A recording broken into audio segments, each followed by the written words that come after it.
All the people of Judah took Uzziah, who was 16 years old, and made him king in place of his father Amaziah. Uzziah was the one who rebuilt Eloth and restored it to Judah after King Amaziah rested with his fathers.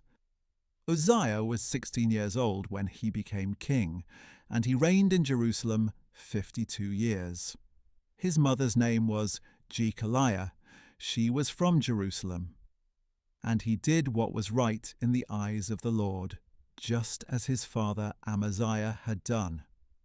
He sought God throughout the days of Zechariah, who instructed him in the fear of God, and as long as he sought the Lord, God gave him success. Uzziah went out to wage war against the Philistines, and he tore down the walls of Gath, Jabneh, and Ashdod. Then he built cities near Ashdod and among the Philistines. God helped him against the Philistines, against the Arabs living in Gur-baal, and against the Munites. The Ammonites brought tribute to Uzziah, and his fame spread as far as the border of Egypt, for he had become exceedingly powerful. Uzziah built towers in Jerusalem at the corner gate, the valley gate, and the angle in the wall, and he fortified them. Since he had much livestock in the foothills and in the plain, he built towers in the desert and dug many cisterns. And since he was a lover of the soil, he had farmers and vine dressers in the hill country and in the fertile fields. Uzziah had an army ready for battle that went out to war by assigned divisions, as recorded by Jeiel the scribe and Maaseiah the officer under the direction of Hananiah, one of the royal officers.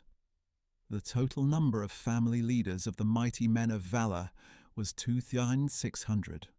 Under their authority was an army of 307,500 trained for war, a powerful force to support the king against his enemies.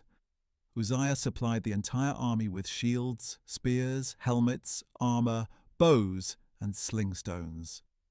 And in Jerusalem, he made skillfully designed devices to shoot arrows and catapult large stones from the towers and corners. So his fame spread far and wide, for he was helped tremendously until he became powerful.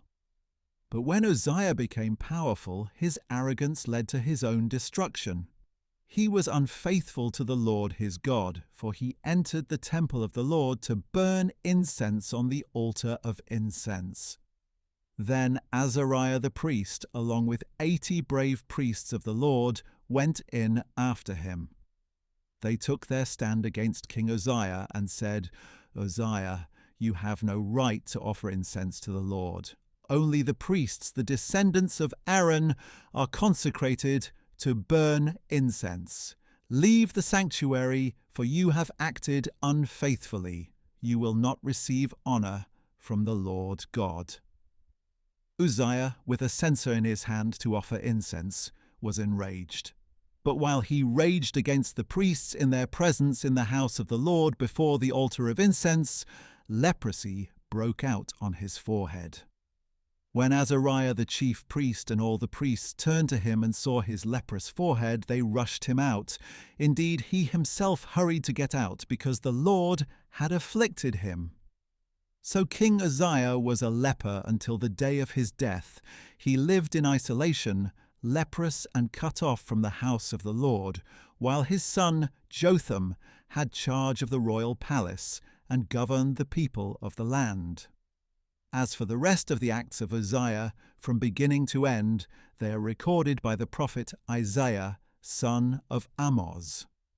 And Uzziah rested with his fathers and was buried near them in a field of burial that belonged to the kings.